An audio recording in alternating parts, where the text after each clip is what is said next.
Chinese Foreign Minister Wang Yi visits Southeast Asia following his Africa trip. What does Beijing hope to achieve both geopolitically and economically?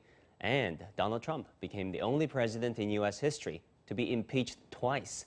Now the question is, with Senate Republicans finally distancing themselves from Trump, will Trump be removed from office and banned from running for office again? Welcome to The Point. Coming to you from Beijing, I'm Wang Guan, sitting in for Liu Xin.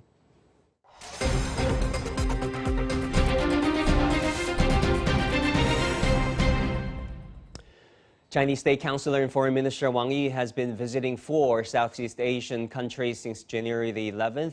These countries include Myanmar, Indonesia, Brunei, and the Philippines. Why has he traveled to these countries, and how will Southeast Asian countries react to China-U.S. tensions? Joining me is Professor Tai Wei Lin at the East Asia Institute at the National University of Singapore, currently in Tokyo. Professor Lin, great to see you there again. I guess our first question is, why has Wang Yi, China's foreign minister and state councilor, picked these 4 countries out of dozens of countries in Southeast Asia? Well, the reason is because he has visited the other ASEAN countries earlier on. And also, for example, countries like Singapore, the elite leaders like Yang Jiechi have also visited the country. So these are the 4 remaining countries that were not visited earlier on in the earlier trips. And so this has become his second leg of regional tours after Africa. Sure. China made it a diplomatic tradition, for its top diplomats to visit Africa at the beginning of the year, a tradition that goes way back. Now let's talk about each of these 4 individual countries: Myanmar, Indonesia, Brunei, and the Philippines. Let's start with Myanmar. We know that this is the first high-level foreign trip made by a Chinese diplomat to Myanmar since Aung San Suu Kyi and her National League Party for Democracy won a landslide victory in the election last year. And China and Myanmar, in case our viewers don't know, just signed an MOU a day before Wang Yi's trip to conduct feasibility reports of a railway linking the country's second largest city to the Indian Ocean, which is also part of the Belt and Road Initiative. How do you look at the significance of China-Myanmar relations and the cooperations? This is very significant for 3 reasons. The first reason was Beijing was very instrumental in playing the peace negotiations between the Naypyidaw central government as well as the ethnic groups that have conflicts with the majority Burmans in Myanmar. And so because of this, Beijing is trying to foster peace and stability in the country. And have also been instrumental in intermediating between the central government in Myanmar with the Rohingya crisis.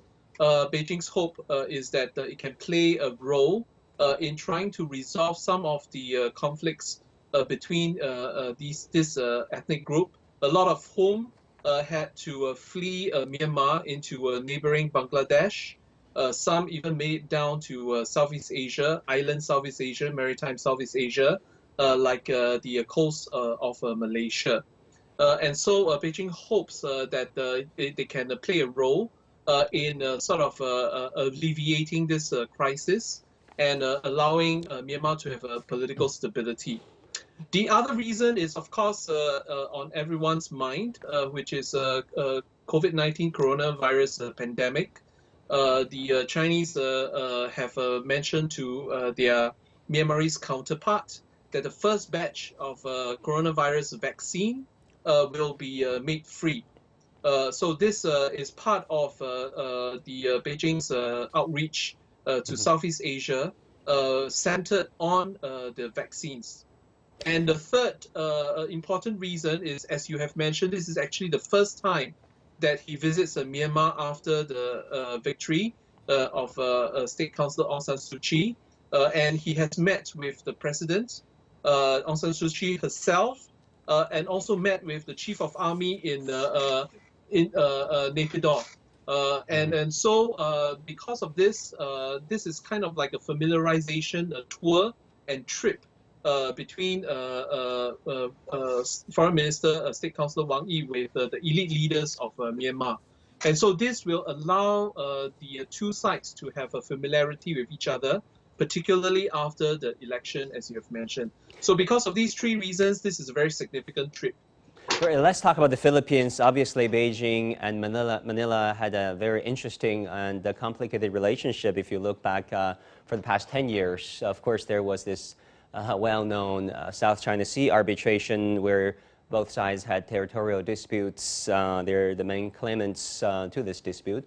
And later on, when President Aquino became the former president, relations improved significantly. Now, according to the Philippine Department of Foreign Affairs, during Wang Yi's trip, trade and investment, infrastructure, pandemic cooperation will all be on the agenda. First of all, how do you look at the state of China-Philippines, Filipino relationship, and where are relations headed? Well, under the Duterte administration, the bilateral relations have been very good. Duterte plays a very important role in reaching out to China, particularly in the Belt and Road Initiative. And the two countries are trying to find ways to cooperate with each other. And of course, again, on everyone's mind is the coronavirus pandemic. Some of the cities in the Philippines have already started using Chinese or have already ordered Chinese vaccine. It is believed that the two countries will become closer in this aspect. As you know, in the recent past, China has also supplied material for the central government in Manila to mitigate and cope with insurgencies in the south. And so this has also been another sort of a lodestone in cooperation between the two. Duterte himself is rather self-restrained when it comes to territorial issues. And it appears that he has not let that sort of interfere with the overall state of relations in bilateral relations between the two countries. So it is believed that China's cooperation with individual countries like Philippines and also cooperation with ASEAN as an organization when it comes to coronavirus pandemic mitigation measures like the provision of vaccine, it appears that this sort of cooperation will improve overall relations with the region as well as individual countries. Now, bearing in mind that this is only stage 1 of the pandemic, there is also stage 2 of the pandemic, which is to deal with the economic aftermath. And again, China will probably play a very important role in the Philippines when it comes to economic rehabilitation after the coronavirus pandemic has been controlled with vaccines made available. Right, Professor Su Hao, Professor and Director of the Center for Strategic and Peace Studies at China Foreign Affairs University. I understand that you're with us now. Welcome, Professor.